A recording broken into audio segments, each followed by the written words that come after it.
Hablemos del proyecto de ley de extinción del dominio. Al menos 3 proyectos se encuentran en el Congreso. Estos tienen similitudes con la ley modelo de extinción de dominio de la Oficina de las Naciones Unidas contra la Droga y el Delito. En teoría, el objetivo es establecer el proceso judicial para decomisar bienes adquiridos de forma ilícita, con la finalidad de ser traspasados al Estado dominicano sin compensación. Los ciudadanos nos alegramos cada vez que se habla de recuperar el patrimonio robado por corrupción, pero en el fondo no es tan sencillo. La propiedad es reconocida por la Constitución como un derecho fundamental garantizado por el Estado. La regla elemental es que se prohíbe confiscar bienes por razones políticas y solo es posible la privación del derecho de propiedad por vía de un proceso legal. Esto ocurre con las expropiaciones por causa justificada, que conllevan indemnización acordada entre el Estado y la persona. Si no hay un acuerdo, inicia un proceso judicial, o también puede ocurrir en el marco de un proceso penal en el que se ordena la incautación y decomiso de los bienes por vía de una sentencia. Pero para esto hay 2 condiciones constitucionales. La sentencia debe ser definitiva y los bienes deben estar originados en actos ilícitos tipificados por las leyes penales. ¿Y la Constitución menciona la figura de extinción del dominio? Sí,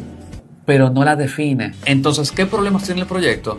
Te lo explico corto y fácil. Todo el mundo es culpable. Si te matas trabajando día y noche para ahorrar y no guardaste cada recibo, tu casa y tu negocio pueden ser confiscados sin nunca haber cometido un delito. Chequea. Presunción de culpabilidad. La ley impone a los afectados la obligación de acreditar la legitimidad de sus bienes y permite presumir que nuevos adquirientes sabían del origen ilícito. Esto es profundamente inconstitucional, porque la Carta Magna reconoce el derecho de presunción de inocencia. De hecho, las bases más elementales del derecho establecen la presunción de la buena fe y las reglas sobre la carga de la prueba. Quien alega un hecho tiene que demostrarlo, y eso aplica para todos los procesos legales, especialmente para el Ministerio Público. En ese sentido, el proyecto establece condiciones restrictivas de cómo se interpreta la buena fe, y lo hace en la forma más perjudicial para el afectado.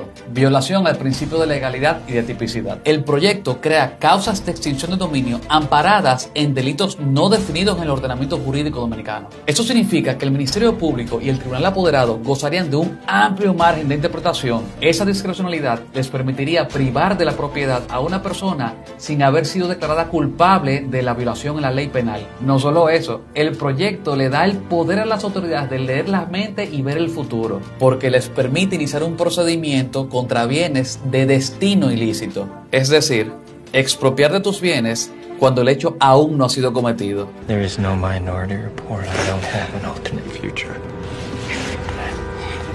I am going to kill this man. Violación al derecho de defensa y debido proceso. El Ministerio Público puede iniciar el proceso sin que haya una sentencia previa de culpabilidad de un hecho ilícito. Es decir, ni siquiera es necesario que se configuren los elementos constitutivos, basta con información suficiente. Además, el mismo proyecto se contradice cuando establece que el proceso de extinción es autónomo e independiente de otros procesos, porque dice que el afectado puede oponerse cuando tiene una sentencia favorable previa. Pero ¿qué tipo de sentencia? El proyecto no aclara si se trata de una sentencia de absolución de un hecho ilícito originario. Y en cualquier caso, no existe un proceso judicial de declaratoria preventiva de legalidad del patrimonio.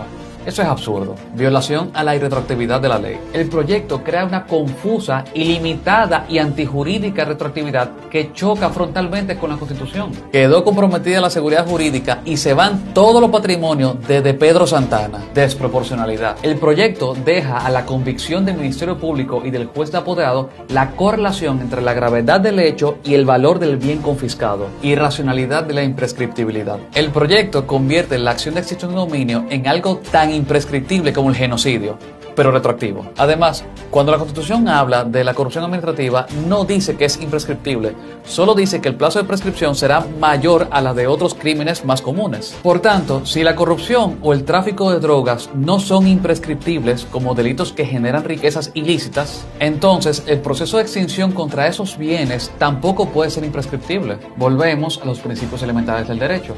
Lo accesorio sigue lo principal. Y no se trata de permitir la impunidad. Se trata de castigar los delitos en la forma que la Constitución lo permite. Para hacer cumplir las reglas, no se pueden romper las reglas. Arbitrariedad en la figura de los bienes abandonados. Por ejemplo, si el Ministerio Público entiende que una casa o un terreno están abandonados, les resulta peligrosamente fácil extinguir el dominio en un plazo de menos de 90 días. Los inversionistas extranjeros que no sean notificados ni vean prensa dominicana se van a enterar de la confiscación cuando vengan de vacaciones. A todo esto, cualquier persona que quiera hacerle un daño a otra persona, basta con poner una denuncia verbal en el Ministerio Público. Ese denunciante ni siquiera va a ser parte del proceso y ya el Ministerio Público podrá ejercer todas las prerrogativas exorbitantes para la extinción del dominio. Y ese proceso no se puede suspender y ese denunciante puede lucrarse con hasta un 3% de ganancias por esa denuncia, por haber facilitado información. Aquí va a haber gente que va a vivir de hacer denuncias. De hecho, el proyecto permite al Ministerio Público llegar tan lejos como someter a acreedores legítimos, socios comerciales y requerir información sujeta a la sagrada confidencialidad entre cliente y abogado. Okay, you're now both officially represented by Saul Goodman and Associates. Your secrets are safe with me. Y lo mejor, el proyecto convierte al Ministerio Público en beneficiario directo de hasta un 15% de ganancias sobre el saldo positivo de los bienes incautados. La codicia por el despojo va a ser institucionalizada. Y la herramienta para eso va a ser la administración de los bienes cuyo dominio se ha extinguido. A todo esto, ese proyecto de ley se está conociendo como una ley ordinaria, no como una ley orgánica, que es lo que manda la Constitución.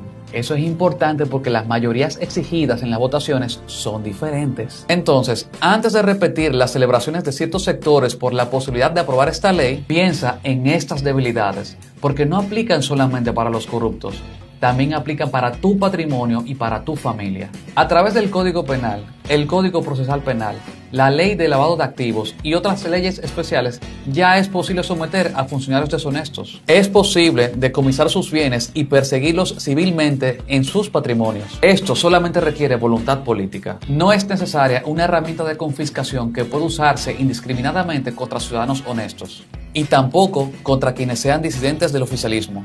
Eso es antidemocrático. Dicho de otra forma, para castigar a los corruptos no es necesario dotar al sistema de justicia de una norma equivalente a un arma nuclear. Nadie está a salvo. En fin, una ley de extinción de dominio puede ser útil, pero las versiones que cursan en el Congreso Nacional se prestan a los abusos más antijurídicos en los procesos investigativos. Ya estás informado, hazte tu propia opinión y recuerda que tu mejor garantía es una buena asesoría.